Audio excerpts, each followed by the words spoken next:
한국 기술을 믿을 수 없습니다. 그들은 영원히 우리를 따라올 수 없을 겁니다.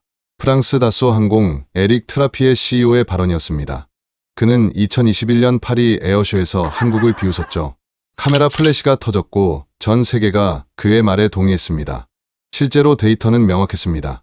프랑스 라팔은 개발 기간 35년, 누적 투자 400억 유로, 실전 경험 20년이었습니다. 반면 한국 KF-21은 개발 시작한 지 불과 6년, 시험 비행도 제대로 못한 상태였죠.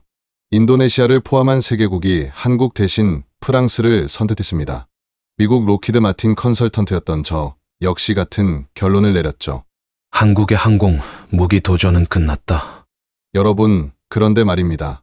2024년 7월 프랑스 방산 기업들의 주가가 폭락하기 시작합니다.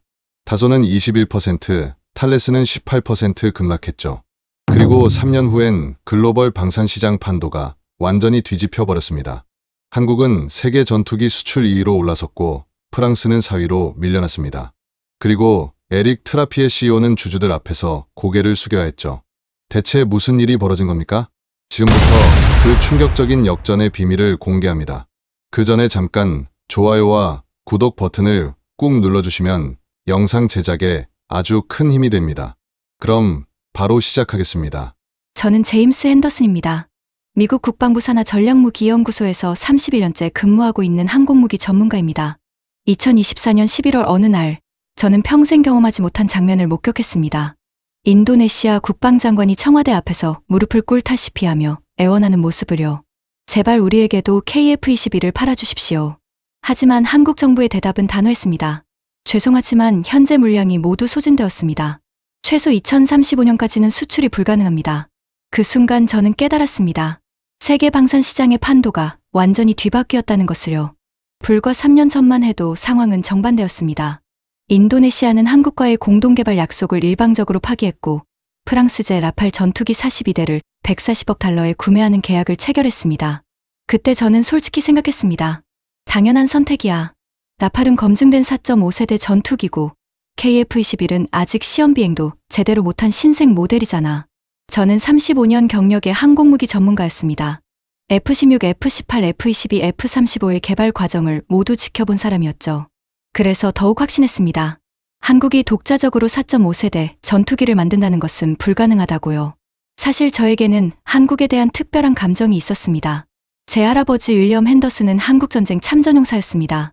1950년 인천 상륙작전에 참여했고 1951년 중공군과의 전투에서 중상을 입고 귀국하셨죠. 할아버지는 돌아가시기 전까지 늘 말씀하셨습니다.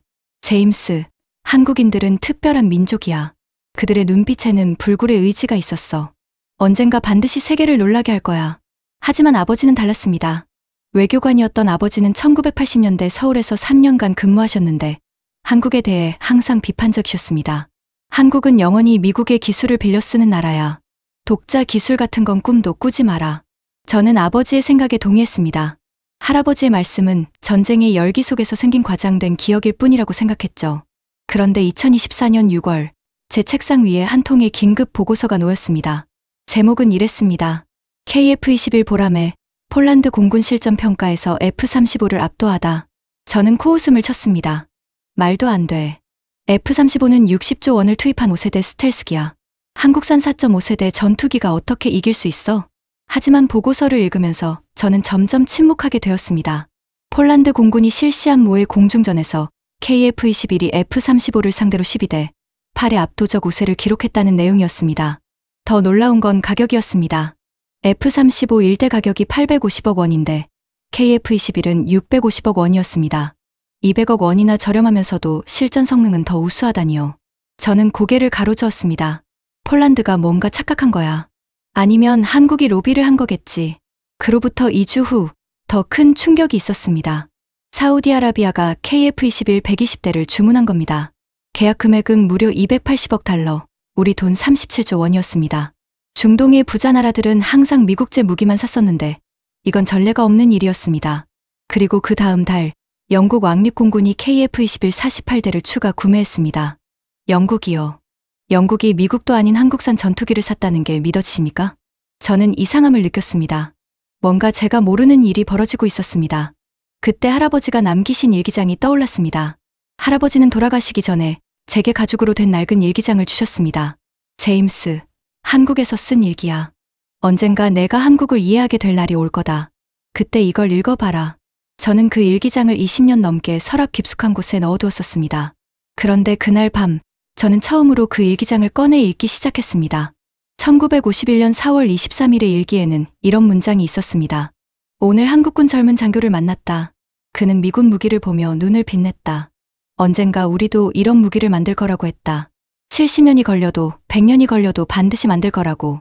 나는 그의 눈빛을 잊을 수가 없다. 저는 가슴이 철렁 내려앉았습니다. 그리고 정확히 3일 후 백악관에서 긴급 연락이 왔습니다. 핸더슨 박사, 즉시 인도네시아로 출장을 가주십시오. 심각한 상황입니다. 저는 12시간의 비행 끝에 자카르타에 도착했습니다. 그리고 그곳에서 저는 제 인생을 완전히 바꿔놓을 진실과 마주하게 되었습니다. 인도네시아 국방부가 저를 긴급 소집한 이유는 단 하나였습니다. 그들은 큰 실수를 저질렀다는 것을 깨달았고 이제 한국에 매달리고 있었지만 이미 늦었다는 사실을 알게 된 것이죠. 자카르타 공항에 도착한 저를 맞이한 건 인도네시아 국방부 차관이었습니다. 그의 얼굴은 창백했고 손은 미세하게 떨리고 있었습니다. 제가 비행기에서 내리자마자 그는 제 손을 꽉 잡으며 말했습니다. 핸더슨 박사님, 와주셔서 감사합니다. 우리는 지금 매우 곤란한 상황에 처해 있습니다. 그의 목소리에는 절박함이 묻어났습니다. 저는 직감했습니다. 이건 단순한 외교 문제가 아니라는 것을요. 차관은 저를 국방부 지하 회의실로 안내했습니다. 그곳에는 이미 30명이 넘는 고위 관료들이 모여 있었습니다. 모두의 표정이 어두웠습니다. 어떤 이는 서류를 손에 쥔 채 멍하니 앉아 있었고 어떤 이는 초조하게 펜을 돌리고 있었습니다. 한 장군이 프레젠테이션을 시작했습니다. 3개월 전 우리는 라팔 42대를 140억 달러에 구매하는 계약을 완료했습니다. 프랑스 다소사와 인도네시아 정부는 이것이 동남아시아 최고의 공군력을 보장할 것이라고 확신했습니다. 그가 화면을 넘겼습니다. 하지만 2주 전 상황이 급변했습니다. 호주 공군이 KF-21 72대를 도입하기로 결정한 겁니다. 계약 금액은 180억 달러였습니다. 저는 고개를 끄덕였습니다. 그게 문제가 되나요? 호주는 원래 미국제 무기를 선호하는 나라인데 한국산을 선택했다는 건 좀 의외긴 하지만요. 그러자 장군은 다음 화면을 보여주었습니다. 거기에는 충격적인 데이터가 적혀 있었습니다. KF-21의 실전 성능 분석 결과입니다. 레이더 탐지거리는 라팔보다 40% 더 멉니다. 최고 속도는 마하 1.8로 라팔의 마하 1.6을 능가합니다. 무장 탑재량은 7.7톤으로 라팔의 9.5톤보다는 적지만 실전에서 필요한 모든 무장을 충분히 탑재할 수 있습니다. 저는 믿을 수가 없었습니다. 잠깐만요. 라팔은 1986년부터 개발을 시작해서 2001년에 실전 배치된 검증된 기종입니다. 40년 가까운 노하우가 축적된 전투기예요. 반면 KF-21은 2015년에 개발을 시작해서 2022년에 첫 비행을 한 신생 모델이잖아요. 어떻게 이게 가능하죠? 차관이 한숨을 쉬며 대답했습니다. 그게 바로 우리가 간과한 부분입니다. 한국은 지난 40년간 조용히 준비해왔습니다. 우리가 그들을 무시하는 동안 그들은 미국, 러시아, 유럽의 모든 전투기 기술을 연구했고 약점을 보완하고 장점만 결합한 완전히 새로운 전투기를 만들어낸 겁니다. 그가 다음 슬라이드를 보여주었습니다. 더 심각한 건 가격입니다. 라팔 1대 가격이 33억 달러인데 KF-21은 65억 원입니다. 미국 달러로는 약 5천만 달러죠. 라팔의 3분의 1 수준입니다. 저는 숨이 멎는 것 같았습니다. 3분의 1이요? 그럼 같은 예산으로 3배 많은 전투기를 살 수 있다는 말씀이신가요? 정확합니다. 우리가 라팔 42대를 사는 동안 호주는 같은 가격에 KF-21을 72대 샀습니다. 그리고 더 큰 문제가 있습니다. 장군이 심각한 표정으로 다음 화면을 보여주었습니다. 한국은 현재 전 세계 17개국과 KF-21 수출 협상을 진행 중입니다. 폴란드 48대, 사우디 120대, 영국 48대, UAE 60대, 이라크 36대, 말레이시아 18대, 필리핀 24대, 그리고 심지어 캐나다까지 관심을 보이고 있습니다. 저는 의자에 등을 기댔습니다. 머리가 복잡해졌습니다. 잠깐만요. 이건 말이 안 됩니다. 한국은 아직 KF-21을 양산조차 시작 안 했잖아요. 어떻게 전 세계에 수백 대를 수출한다는 겁니까? 차관이 조용히 대답했습니다. 그게 바로 우리가 놓친 핵심입니다. 한국은 이미 3년 전부터 양산 체계를 갖췄습니다. 사천 공장에는 연간 40대를 생산할 수 있는 라인이 가동 중이고 추가로 2개 라인을 증설하면 연간 120대까지 생산이 가능합니다. 저는 입이 떡 벌어졌습니다. 연간 120대요? 로키드 마틴도 F-35를 연간 156대밖에 못 만든대요. 맞습니다. 한국은 조용히 세계 2위의 전투기 생산 능력을 갖춘 겁니다. 그때 한 젊은 분석관이 발표를 이어받았습니다. 더 심각한 문제가 있습니다. 어제 우리 정보부가 입수한 자료인데요. 그가 보여준 문서에는 한국방위사업청의 내부 보고서가 있었습니다. 한국은 2025년부터 2035년까지 10년간 자국 공군용 KF-21을 120대 생산할 예정입니다. 그리고 같은 기간 수출용 380대를 생산할 계획입니다. 총 500대죠. 저는 계산기를 두드렸습니다. 500대면 대당 평균 650억 원으로 계산해도 325조 원이잖아요. 미국 달러로는 250억 달러고요. 정확합니다. 그리고 이건 전투기 판매 수익만 계산한 겁니다. 여기에 정비, 부품 공급, 무장 판매, 업그레이드까지 포함하면 향후 30년간 최소 1천억 달러 이상의 수익이 예상됩니다. 저는 온몸에 소름이 돋았습니다. 1천억 달러라니요. 그건 보잉이나 로키드 마틴 수준의 매출 아닙니까? 차관이 고개를 끄덕였습니다. 바로 그겁니다. 핸더슨 박사님. 우리는 한국이 아직 개발도상국 수준의 방산업체일 거라고 착각했습니다. 하지만 현실은 달랐습니다.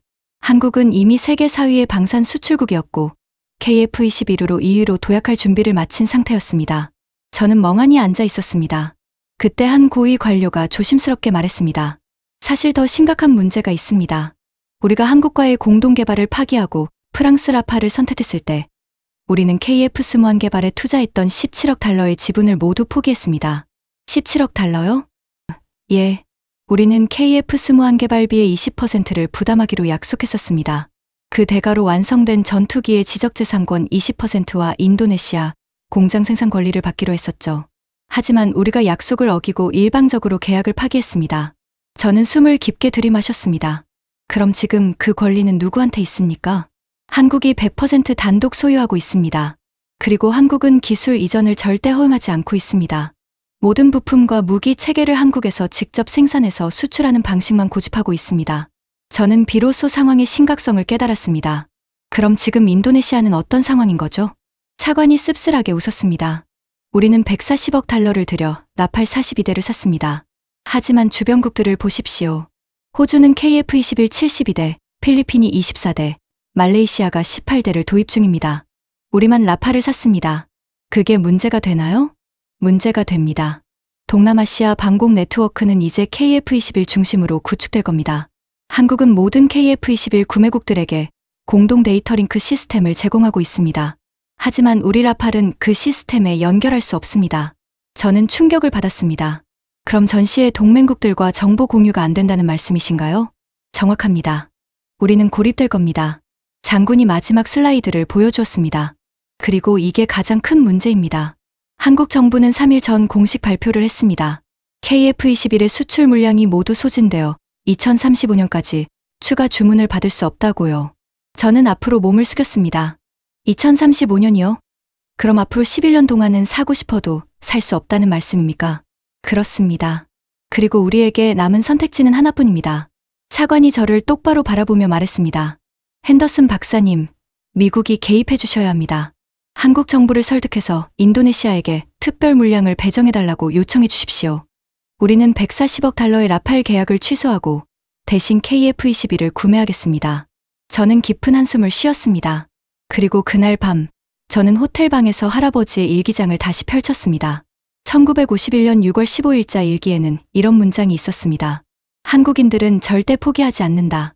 그들은 배신당해도 무시당해도 묵묵히 자기 길을 간다. 그리고 언젠가 세상을 놀라게 한다. 나는 이것을 직접 목격했다. 저는 눈물이 핑 돌았습니다. 할아버지는 이미 70년 전에 알고 계셨던 겁니다.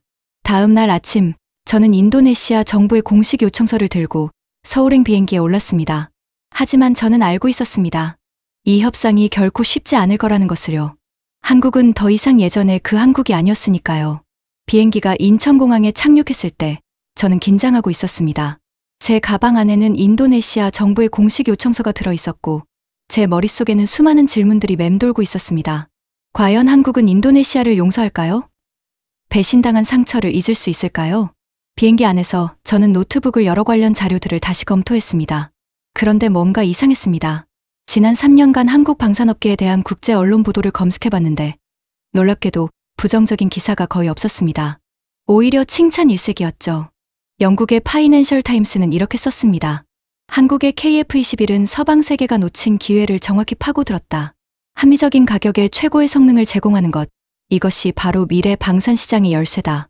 독일의 슈피겔은 더 직설적이었습니다. 유럽과 미국이 가격 거품에 빠져 있는 동안 한국은 실용주의로 세계 시장을 장악했다. 우리는 한국에게 배워야 한다. 저는 고개를 가로저었습니다. 뭔가 이상해. 너무 완벽해. 세상에 완벽한 무기는 없는데. 그때 제 휴대전화가 울렸습니다.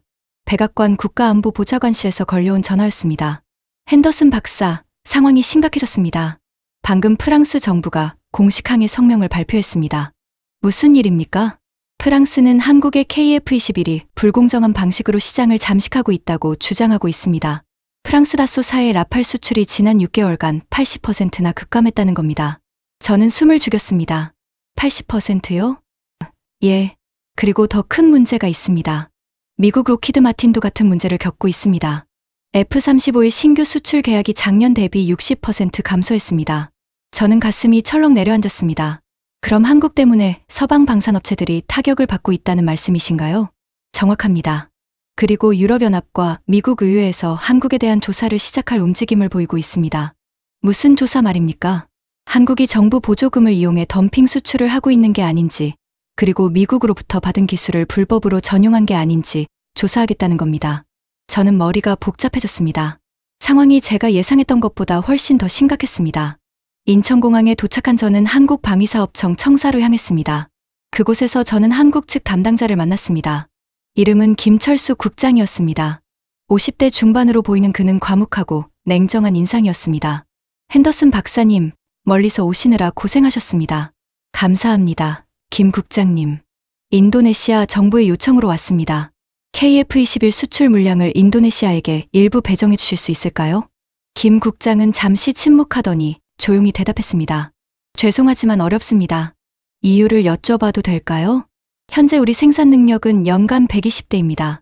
그런데 이미 확정된 주문만 480대입니다. 자국 공군용 120대까지 합치면 600대죠. 2035년까지 꽉 찬 상태입니다. 저는 조심스럽게 물었습니다. 생산 라인을 증설하시면 어떨까요? 불가능합니다. 생산 라인 하나를 증설하려면 최소 2년이 걸립니다. 그리고 숙련 인력 양성에 3년이 필요합니다. 저는 답답함을 느꼈습니다. 김 국장님, 인도네시아는 원래 KF21 공동개발 파트너였습니다. 그들에게 특별히 기회를 주실 수는 없을까요? 그러자 김 국장의 표정이 차갑게 변했습니다. 핸더슨 박사님, 인도네시아는 2021년에 일방적으로 계약을 파기했습니다. 17억 달러의 분담금 중 7억 달러만 지불하고 나머지를 납부하지 않았습니다. 그리고 프랑스제 라팔을 140억 달러에 구매했죠. 저는 할 말을 잃었습니다. 그때 우리 기업들이 얼마나 힘들었는지 아십니까? 인도네시아의 분담금을 믿고 투자를 집행했던 중소협력업체들이 연쇄 부도 위기에 처했습니다. 우리 정부가 긴급 자금을 투입해서 겨우 살렸습니다. 김 국장이 계속 말을 이었습니다. 그리고 인도네시아는 우리를 배신한 다음 무엇을 했습니까? 언론에 한국의 기술력을 의심하는 인터뷰를 했습니다. KF21은 아직 검증되지 않은 무기라고, 프랑스 라팔이 훨씬 우수하다고 말했죠. 저는 숨이 막혔습니다. 저는 그 사실을 몰랐습니다. 알아야 합니다. 핸더슨 박사님. 세상은 한국이 조용하다고 해서 한국이 당한 고통까지 조용한 줄 압니다. 하지만 우리는 기억합니다. 모든 것을요. 저는 할아버지가 한국전에서 겪었던 일들이 떠올랐습니다. 연합군이 북진할 때는 환영받았다가 후퇴할 때는 버림받았던 한국인들의 눈물이요. 그날 밤 호텔로 돌아온 저는 백악관에 보고서를 작성했습니다. 한국 정부의 입장은 확고합니다. 인도네시아에 대한 특별 배정은 불가능하다는 입장입니다. 그런데 그 보고서를 보낸 지 2시간 후 더 큰 충격이 찾아왔습니다. 프랑스와 미국이 공동으로 국제무역기구에 한국을 제소했다는 뉴스가 터진 겁니다. CNN은 속보로 이렇게 보도했습니다. 프랑스와 미국이 한국의 KF21 수출에 대해 WTO에 제소했습니다. 한국 정부가 불법 보조금으로 가격 경쟁력을 확보했다는 주장입니다. BBC도 같은 내용을 보도했습니다. 로키드 마틴과 다소는 한국이 미국의 F-35 기술을 불법으로 모방했다고 주장하고 있습니다. 저는 온몸에 소름이 돋았습니다. 이건 전쟁이야. 방산 전쟁이 시작된 거야. 그리고 다음 날 상황은 더욱 악화되었습니다. 일본 정부가 공식 성명을 발표했습니다. 한국의 KF-21은 미국 기술을 불법으로 전용한 무기입니다. 일본은 한국의 무분별한 무기 수출에 강력히 반대합니다. 중국도 가세했습니다. 한국의 무기 수출은 동아시아 군비 경쟁을 부추기고 있습니다. 중국은 이를 용납할 수 없습니다. 저는 창밖을 바라보며 생각했습니다. 이건 한국을 고립시키려는 작전이야. 미국, 프랑스, 일본, 중국까지 모두가 한국을 겨냥하고 있어. 그날 밤 저는 아버지에게 전화를 걸었습니다. 아버지, 한국이 위험합니다. 전 세계가 한국을 압박하고 있어요. 아버지는 차갑게 웃으며 말했습니다. 제임스, 내가 뭐라고 했니? 한국은 독자 기술로는 절대 버틸 수 없다고 했잖아. 결국 미국 기술을 훔쳐서 만든 거고 이제 대가를 치르는 거야. 저는 가슴이 답답했습니다. 하지만 아버지, 한국은 정말 불법을 저질렀을까요? 당연하지. 안 그러면 어떻게 불과 7년 만에 4.5세대 전투기를 만들어? 로키드 마틴은 F-35 개발하는데 20년 걸렸는데 저는 전화를 끊고 다시 할아버지의 일기장을 펼쳤습니다. 1951년 9월 3일자 일기에는 이런 문장이 있었습니다. 오늘 한국군이 퇴각하는 중공군을 추격했다. 미군 장교들은 모두 한국군이 실패할 거라고 예측했다. 하지만 한국군은 불가능을 가능으로 만들었다. 그들은 의심받을수록 더 강해진다. 저는 손이 떨렸습니다. 그리고 그 순간 제 휴대전화가 다시 울렸습니다. 김철수 국장에게서 온 문자였습니다. 핸더슨 박사님, 내일 오전 10시에 방위사업청으로 오십시오. 보여드릴 것이 있습니다. 저는 가슴이 두근거렸습니다. 뭔가 큰 일이 벌어지고 있었습니다. 한국은 이제 침묵을 깨고 세상에 진실을 보여줄 준비를 하고 있었습니다. 그리고 저는 그 역사적인 순간의 증인이 될 것이었습니다. 다음 날 아침, 저는 방위사업청 청사 지하 7층으로 안내받았습니다. 엘리베이터가 내려갈수록 저는 긴장감을 느꼈습니다. 김철수 국장의 문자 메시지가 계속 머릿속을 맴돌았습니다. 보여드릴 것이 있다는 그 말의 의미가 무엇일까요? 지하 7층 문이 열리자 제 눈앞에는 믿을 수 없는 광경이 펼쳐졌습니다. 축구장 4개를 합쳐놓은 크기의 거대한 공간이었습니다. 천장 높이는 20m가 넘어 보였고 수백 개의 모니터가 벽면을 가득 채우고 있었습니다. 이건 단순한 회의실이 아니었습니다. 이건 전쟁을 지휘할 수 있는 첨단 작전 센터였습니다. 김철수 국장이 제 옆에 섰습니다. 핸더슨 박사님, 여기는 우리 항공무기 개발 통합 상황실입니다. 1995년부터 운영해왔습니다. 저는 입을 다물 수가 없었습니다. 1995년이요? 그럼 거의 30년 전부터요? 그렇습니다. 우리는 1991년 걸프전을 보면서 깨달았습니다. 미래 전쟁은 항공우세가 결정한다는 것을요. 그래서 그때부터 준비를 시작했습니다. 김 국장이 중앙 콘솔로 걸어갔습니다. 오늘 보여드릴 것은 크게 3가지입니다. 첫째, KF-21 개발의 진실. 둘째, 우리가 왜 인도네시아에게 특별 물량을 줄 수 없는지. 셋째, 앞으로 세계 방산 시장이 어떻게 변할 것인지입니다. 그가 첫 번째 화면을 띄웠습니다. 먼저 KF-21 개발 과정을 보겠습니다. 많은 사람들이 우리가 7년 만에 KF-21을 만들었다고 생각합니다. 하지만 진실은 다릅니다. 화면에 타임라인이 나타났습니다. 1997년, 우리는 미국으로부터 F-16 기술 이전을 받았습니다. 하지만 단순히 조립만 한 게 아닙니다. 우리는 F-16의 모든 부품을 역설계하고 분석했습니다. 2002년, 우리는 독자 개발 연습용 T-50 고등훈련기를 만들었습니다. 이것이 우리의 첫 항공기 독자 설계였습니다.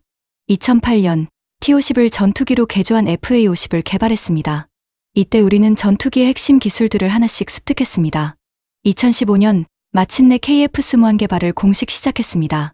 하지만 실제로는 이미 20년간의 준비가 완료된 상태였습니다. 저는 숨을 죽이고 들었습니다. 이제야 이해가 되기 시작했습니다. 한국은 7년이 아니라 30년을 준비한 것이었습니다. 김 국장이 다음 화면을 보여주었습니다. 로키드 마틴이 우리가 F-35 기술을 도용했다고 주장합니다. 하지만 이건 명백한 것입니다. 화면에 상세한 비교표가 나타났습니다. F-35는 5세대 스텔스 전투기입니다. 레이더 반사 면적이 0.001제곱미터입니다. 반면 KF-21은 4.5세대로 0.5제곱미터입니다. 500배 차이가 납니다. F-35는 내부 무장창을 사용합니다. KF-21은 외부에 무기를 답니다. 완전히 다른 설계 철학입니다. F-35의 엔진은 프레세니트니 F-135입니다. 추력이 19만 파운드죠. KF-21은 지의 F-414를 사용합니다. 추력이 9만 8천 파운드입니다. 절반 수준입니다. 저는 고개를 끄덕였습니다. 그럼 KF-21은 F-35와 완전히 다른 전투기라는 말씀이시군요. 정확합니다. 우리는 F-35를 도용한 게 아닙니다. 오히려 F-35의 문제점을 피해간 겁니다. 김 국장이 열변을 토했습니다. F-35는 너무 복잡합니다. 스텔스 성능에 집착한 나머지 가격이 천정부지로 올랐습니다. 1대에 850억 원이죠. 게다가 정비가 어렵습니다. 가동률이 50%밖에 안 됩니다. 반면 우리는 실용성을 선택했습니다. 스텔스 성능은 F-35보다 떨어지지만 그래도 3세대 전투기보다는 100배 우수합니다. 그리고 가격은 650억 원으로 200억 원 저렴하고 정비도 쉬워서 가동률이 80%입니다. 저는 점점 이해가 되기 시작했습니다. 그럼 KF-21은 F-35의 경쟁자가 아니라 다른 시장을 겨냥한 거군요. 바로 그겁니다. F-35는 최첨단 스텔스 전투기가 필요한 나라들을 위한 겁니다. KF-21은 합리적인 가격에 우수한 성능이 필요한 나라들을 위한 겁니다. 그리고 세계 대부분의 나라들은 후자를 원합니다. 김 국장이 세계 지도를 띄웠습니다. 현재 전 세계에는 약 140개국이 공군을 운영하고 있습니다. 그중 F-35를 살 수 있는 나라는 20개국 정도입니다. 나머지 120개국은 F-35가 너무 비쌉니다. 그 120개국이 현재 운영 중인 전투기는 대부분 3세대입니다. F-16, F-18 미라주, 미그-29 같은 기종들이죠. 이들은 모두 30년에서 40년 된 낡은 전투기입니다. 이 나라들이 우리의 고객입니다. 그리고 이들의 교체 수요만 해도 향후 20년간 2,000대가 넘습니다. 저는 계산기를 두드렸습니다. 2,000대면 대당 650억 원으로 계산해도 1,300조 원이잖아요. 정확합니다. 그리고 우리는 이 시장의 60%를 목표로 하고 있습니다. 저는 숨이 막혔습니다. 그때 김 국장이 두 번째 주제로 넘어갔습니다. 이제 왜 우리가 인도네시아에게 특별 물량을 줄 수 없는지 설명하겠습니다. 화면에 생산 일정표가 나타났습니다. 현재 우리 생산 라인은 3개입니다. 사천 공장 2개 라인, 그리고 올해 완공된 진주 공장 1개 라인입니다. 연간 생산 능력은 120대입니다. 그런데 이미 확정된 주문을 보십시오. 화면에 긴 리스트가 나타났습니다. 대한민국 공군 120대, 폴란드 48대, 사우디 120대, 영국 48대, UAE 60대, 호주 72대, 이라크 36대, 말레이시아 18대, 필리핀 24대, 캐나다 36대, 그리고 어제 추가된 루마니아 24대까지 총 606대입니다. 606대를 연간 120대씩 생산하면 5년이 걸립니다. 2025년부터 시작하면 2030년에 완료되죠. 저는 끄덕였습니다. 하지만 우리는 여기서 멈추지 않습니다. 김 국장이 다음 화면을 보여주었습니다. 2030년부터 우리는 KF-21 블록이 생산을 시작합니다. 이건 업그레이드 버전입니다. 레이더를 AESA로 교체하고 무장 탑재량을 9톤으로 늘립니다. 그리고 일부 스텔스 성능을 강화합니다. 이미 이 블록기에 대한 사전 주문이 들어오고 있습니다. 터키 72대, 베트남 36대, 태국 24대, 그리고 놀랍게도 스페인 48대까지입니다. 저는 입이 떡 벌어졌습니다. 스페인이요? 유럽연합 국가가 한국산 전투기를 삽니까? 그렇습니다. 스페인은 유로파이터를 대체할 전투기를 찾고 있었습니다. 그런데 유럽의 차세대 전투기 FCAS는 개발이 지연되고 있고 가격도 너무 비쌉니다. 그래서 우리 KF-21을 선택한 겁니다. 김 국장이 미소를 지었습니다. 핸더슨 박사님, 이해하시겠습니까? 우리는 지금 전 세계로부터 주문이 쇄도하고 있습니다. 인도네시아에게 특별 물량을 줄 여유가 없습니다. 저는 할 말을 잃었습니다. 그때 김 국장이 폭탄 발언을 했습니다. 그리고 솔직히 말씀드리면 우리는 인도네시아를 신뢰하지 않습니다. 신뢰하지 않는다고요? 그렇습니다. 인도네시아는 2021년에 우리를 배신했습니다. 17억 달러 분담금 중 10억 달러를 미납하고 일방적으로 계약을 파기했습니다. 그때 우리 기업들이 얼마나 힘들었는지 아십니까? 한국항공우주산업은 적자가 3천억 원까지 늘어났습니다. 협력업체 43개가 부도 위기에 처했습니다. 우리 정부가 긴급 자금 7천억 원을 투입해서 겨우 살렸습니다. 그리고 인도네시아는 그 사이에 프랑스 라파를 140억 달러에 샀죠. 김 국장의 목소리에 분노가 섞여 있었습니다. 더 나쁜 건 그 다음입니다. 인도네시아 국방장관은 언론 인터뷰에서 이렇게 말했습니다. 한국의 KF-21은 검증되지 않은 무기다. 프랑스 라팔이 훨씬 믿을 만하다. 우리가 피땀 흘려 개발한 전투기를 검증되지 않았다고 비웃은 겁니다. 그리고 3년 후 그들은 다시 와서 KF-21을 팔아달라고 합니다. 저는 숨이 막혔습니다. 그래서 우리 결론은 명확합니다. 인도네시아에게는 한 대도 팔지 않습니다. 절대로요. 김 국장이 마지막 화면을 띄웠습니다. 그리고 이제 세 번째 주제입니다. 앞으로 세계 방산 시장은 어떻게 변할 것인가? 화면에 충격적인 예측 그래프가 나타났습니다. 2030년까지 한국은 전투기 시장에서 세계 2위로 올라설 겁니다. 미국 다음입니다. 2035년에는 누적 수출액이 500억 달러를 돌파할 겁니다. 그리고 2040년에는 1천억 달러를 넘을 겁니다. 저는 온몸에 소름이 돋았습니다. 그때 문이 열리며 한 사람이 들어왔습니다. 50대 후반으로 보이는 남성이었습니다. 김 국장이 소개했습니다. 이분은 이준호 전 인도네시아 주재 한국 대사님입니다. 이 전 대사가 저를 보며 씁쓸하게 웃었습니다. 핸더슨 박사님, 저는 2019년부터 2022년까지 인도네시아에서 근무했습니다. 그리고 KF21 공동개발 협상을 직접 담당했습니다. 그때 일을 말씀드리겠습니다. 이 대사가 깊은 한숨을 쉬었습니다. 2020년 인도네시아는 갑자기 분담금 납부를 중단했습니다. 이유는 코로나 때문에 재정이 어렵다는 거였죠. 우리는 이해했습니다. 전 세계가 힘든 시기였으니까요. 우리는 납부 일정을 조정해 주었습니다. 2년 유예해 주었습니다. 그런데 2021년 인도네시아는 프랑스와 라팔 구매 계약을 체결했습니다. 140억 달러예요. 140억 달러는 있는데 한국에 줄 10억 달러는 없다는 겁니다. 저는 가슴이 답답했습니다. 더 화가 난 건 그 다음입니다. 인도네시아 국방부는 우리에게 연락도 없이 일방적으로 계약 파기를 선언했습니다. 그리고 언론에는 한국 기술을 의심하는 발언을 했죠. 저는 그때 인도네시아 외교부에 항의했습니다. 하지만 그들의 대답은 이랬습니다. 이건 비즈니스다. 감정을 섞지 마라. 이 대사의 눈빛에 서운함이 가득했습니다. 핸더슨 박사님, 비즈니스라면 비즈니스답게 해야 합니다. 계약을 지키고 약속을 이행하고 최소한의 예의는 지켜야죠. 그런데 인도네시아는 어떻게 했습니까? 저는 고개를 숙였습니다. 그때 김철수 국장이 최후의 폭탄을 터뜨렸습니다. 핸더슨 박사님, 사실 하나 더 말씀드리겠습니다. 프랑스가 우리를 WTO에 제소했죠? 예, 알고 있습니다. 우리는 이미 대응을 준비했습니다. 그리고 프랑스가 이 소송에서 이길 가능성은 제로입니다. 김 국장이 서류 뭉치를 꺼냈습니다. 이건 KF 스무한 개발에 투입된 모든 비용의 명세서입니다. 총 8조 5천억 원입니다. 이 중 정부 지원금은 3조 원입니다. 35%죠. 프랑스 라팔의 경우 개발비 400억 유로 중 정부 지원이 280억 유로입니다. 70%입니다. 미국 F-35는 개발비 4천억 달러 중 정부 지원이 3천억 달러입니다. 75%죠. 저는 숨이 멎었습니다. 그럼 오히려 한국이 정부 지원을 가장 적게 받은 겁니까? 정확합니다. 그리고 우리는 이 모든 증거를 WTO에 제출할 겁니다.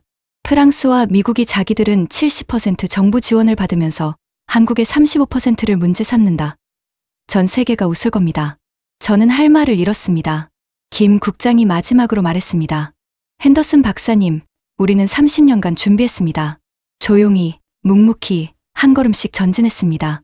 의심받고, 무시당하고, 배신당해도 우리는 멈추지 않았습니다. 이제 우리는 증명했습니다. 한국은 세계 최고 수준의 전투기를 만들 수 있다는 것을요.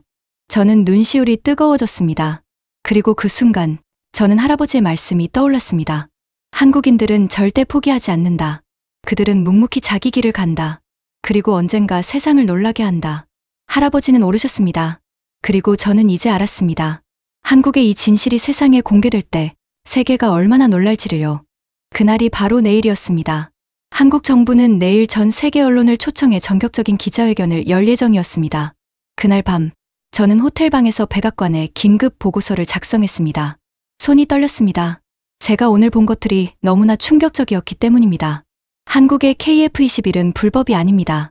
오히려 서방 국가들보다 정부 지원을 적게 받았습니다. 그리고 기술 도용 주장도 근거가 없습니다.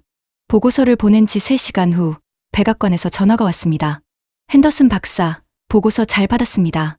그런데 큰일이 터졌습니다. 무슨 일입니까? 한국 정부가 방금 전격적으로 기자회견을 열었습니다. 그리고 엄청난 폭탄을 터뜨렸습니다. 저는 서둘러 텔레비전을 켰습니다. CNN이 한국방위사업청 브리핑을 생중계하고 있었습니다. 제가 몇 시간 전에 만났던 김철수 국장이 단상에 서 있었습니다. 김철수 국장이 단상에 섰습니다. 그의 뒤로는 거대한 스크린이 있었고 수십 명의 국제 기자들이 카메라를 들이대고 있었습니다.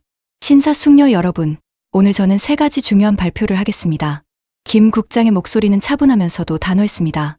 첫째, 프랑스와 미국의 WTO 제소에 대해 말씀드리겠습니다. 스크린에 상세한 데이터가 나타났습니다. KF 스무한 개발에 투입된 총 비용은 8조 5천억 원입니다. 이 중 정부 지원은 3조 원으로 35%입니다.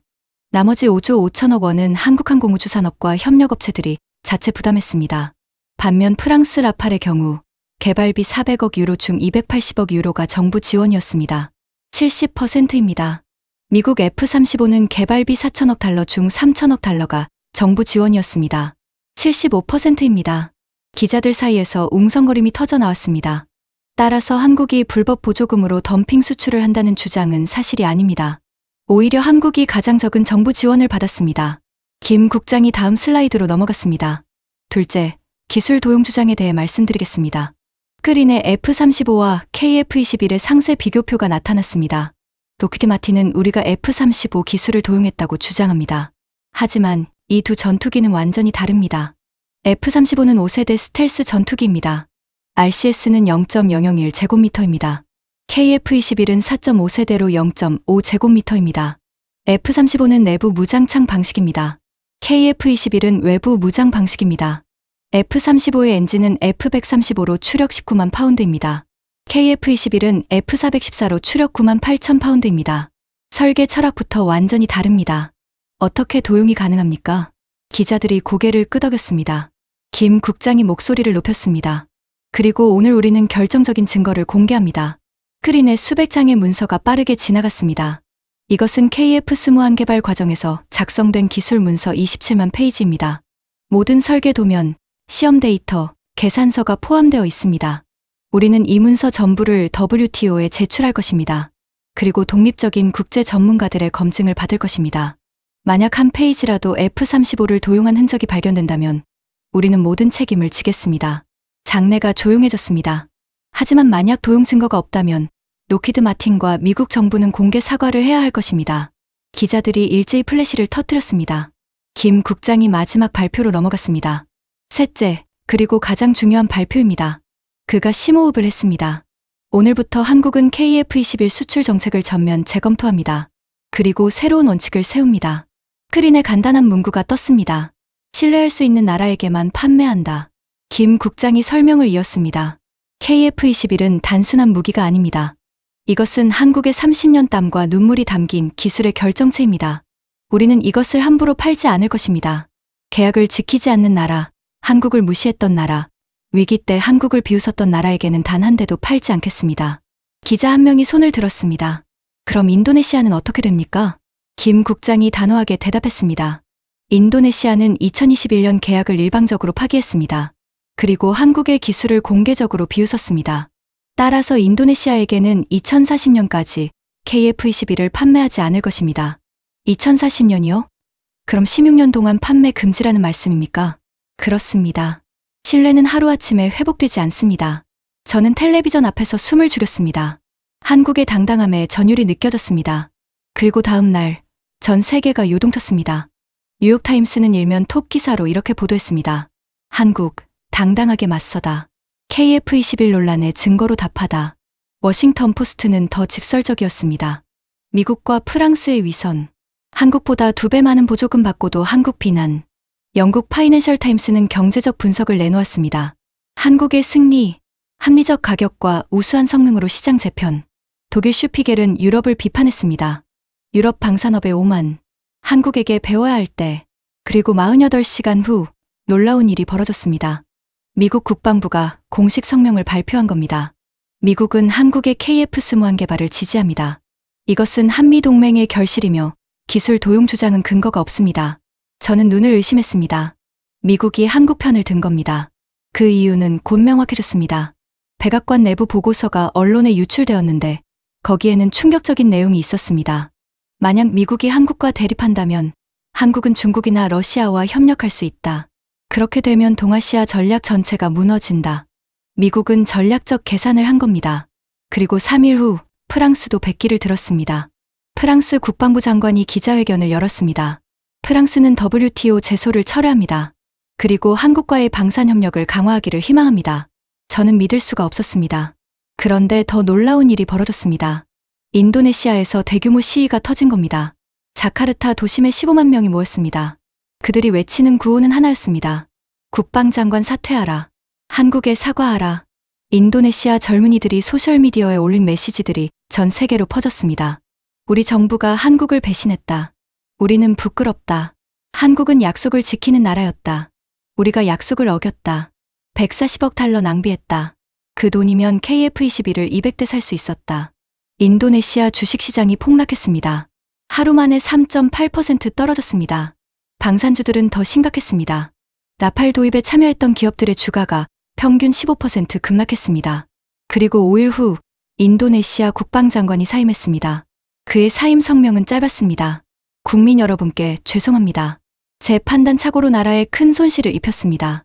새로 임명된 국방장관은 취임 첫날 한국 대사관을 방문했습니다. 그리고 공개 사과를 했습니다. 대한민국 정부와 국민 여러분께 진심으로 사과드립니다. 우리는 약속을 지키지 못했습니다. 그리고 한국을 무시했습니다. 하지만 이제라도 기회를 주신다면 우리는 신뢰를 회복하기 위해 최선을 다하겠습니다. 한국 대사는 정중하게 답했습니다. 감사합니다. 하지만 결정은 서울에서 내릴 것입니다. 그날 밤 저는 아버지에게 전화를 걸었습니다. 아버지, 한국이 이겼습니다. 아버지는 한참 침묵하더니 말했습니다. 제임스, 나는 평생 한국을 오해했다. 할아버지가 옳았어. 한국은 정말 특별한 나라야. 저는 눈물이 흘렀습니다. 아버지, 사실 저도 그랬어요. 저도 한국을 믿지 않았어요. 하지만 이제 알았다. 한국은 조용하지만 강하다. 무시당해도 묵묵히 자기 길을 간다. 그리고 결국 세상을 증명한다. 그날 밤, 저는 할아버지의 일기장 마지막 페이지를 읽었습니다. 1953년 7월 27일, 휴전협정이 조인된 날의 일기였습니다. 오늘 전쟁이 끝났다. 하지만 한국의 전쟁은 이제 시작이다. 그들은 이제 폐허에서 나라를 다시 세워야 한다. 나는 확신한다. 50년 후, 100년 후, 한국은 반드시 위대한 나라가 될 것이다. 왜냐하면 그들의 눈빛을 봤기 때문이다. 그 눈빛은 절대 포기하지 않는다. 저는 할아버지, 무덤 앞에 서 있는 제 모습을 상상했습니다. 할아버지, 당신이 옳았습니다. 한국은 위대한 나라가 되었습니다. 그리고 다음 날, 저는 한국 정부로부터 특별한 초청장을 받았습니다. 2주 후에 열릴 역사적인 행사에 참석해달라는 내용이었습니다. 그 행사에서 한국은 세계에 또 한 번 놀라운 발표를 할 예정이었습니다. 그로부터 2주 후, 저는 다시 서울에 있었습니다. 하지만 이번에는 공식 초청을 받고 온 겁니다. 한국 정부가 보낸 초청장에는 이렇게 적혀 있었습니다. 대한민국 항공우주 산업의 새로운 역사를 함께 하시기 바랍니다. 한국 정부가 서울 용산 국방부 청사에서 특별 행사를 연다고 했습니다. 저를 포함한 전 세계 방산 전문가 50명을 초청했습니다. 행사장에 들어서자 거대한 스크린이 눈에 들어왔습니다. 거기에는 KF-21 보라매가 푸른 하늘을 나는 장면이 재생되고 있었습니다. 그 아름다운 비행 장면을 보며 저는 지난 몇 주간의 일들이 꿈만 같았습니다. 김철수 국장이 저를 맞이했습니다. 핸더슨 박사님, 다시 만나서 반갑습니다. 저도 반갑습니다. 김 국장님.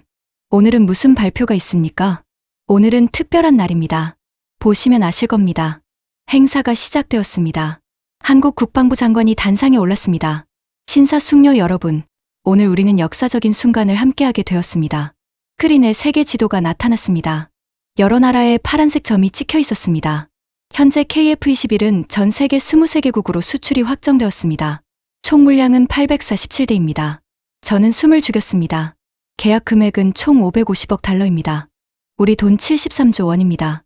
장내에서 탄성이 터졌습니다. 이것은 한국 방산 수출 사상 최대 규모입니다. 그리고 세계 전투기 시장 역사상 단일 기종으로는 F-16 다음으로 많은 수출입니다. 국방부 장관이 계속 말을 이었습니다.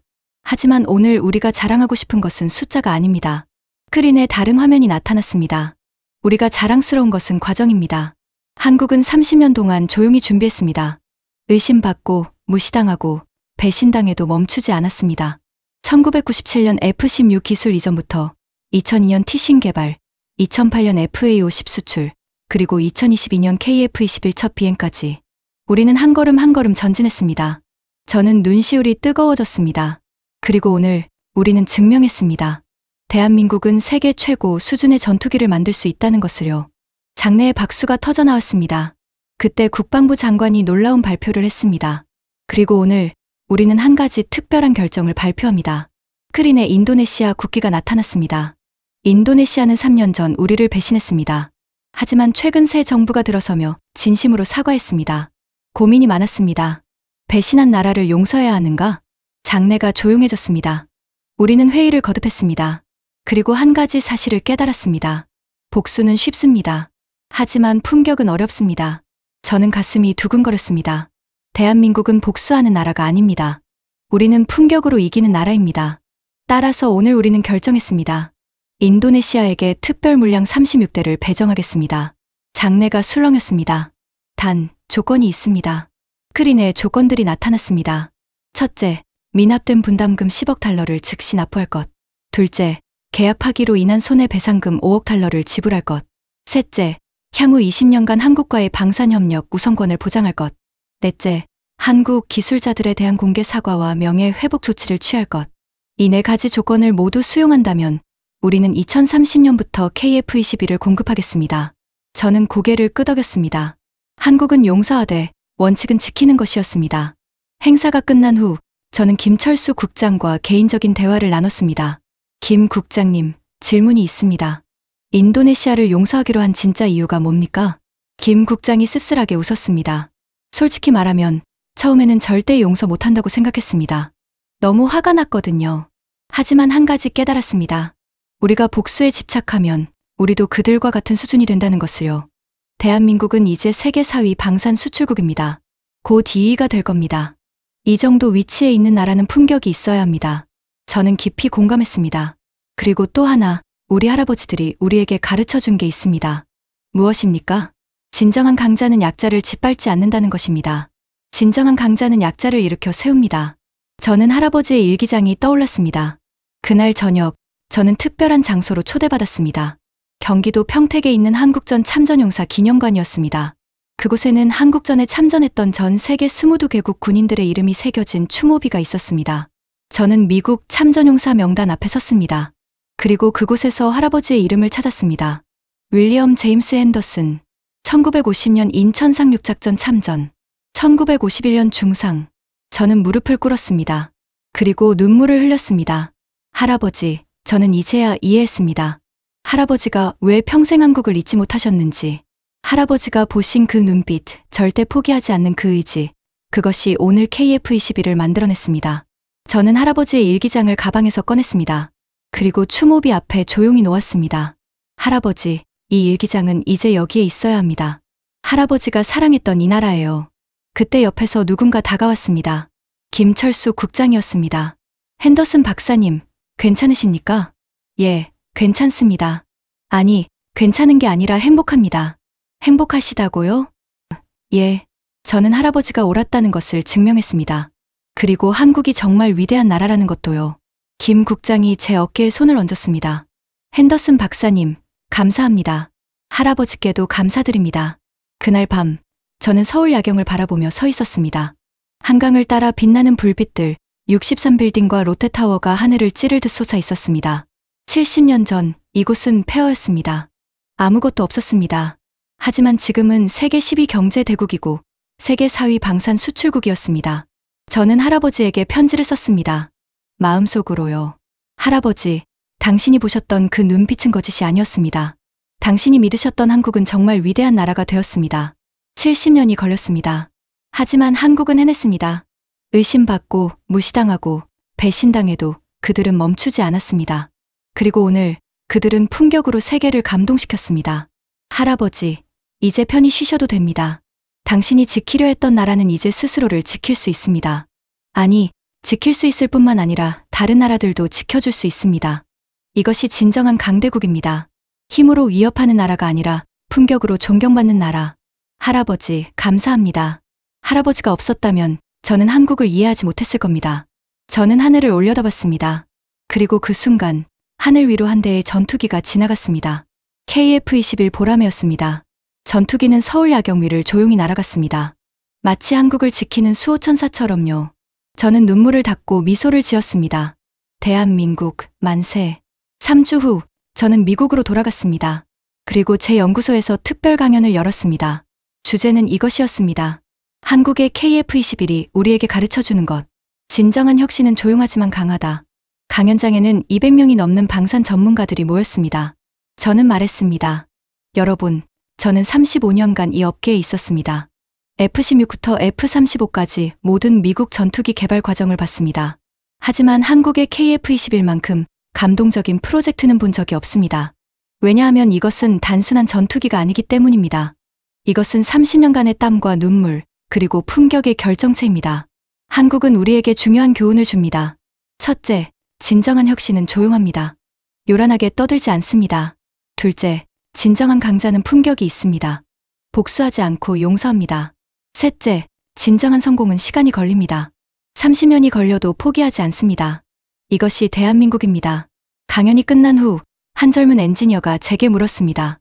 박사님, 한국의 비결이 뭐라고 생각하십니까? 저는 잠시 생각하다가 대답했습니다. 한국인들의 눈빛입니다. 절대 포기하지 않는 그 눈빛이요. 제 할아버지가 70년 전에 그 눈빛을 봤습니다. 그리고 그 눈빛이 오늘 KF-21을 만들어냈습니다. 이것이 한국입니다. 시간이 걸려도 반드시 해내는 나라. 그것이 대한민국입니다. 그날 밤, 저는 집에 돌아와 마지막으로 할아버지의 일기장을 펼쳤습니다. 아, 맞다. 일기장은 한국에 두고 왔었죠. 하지만 괜찮았습니다.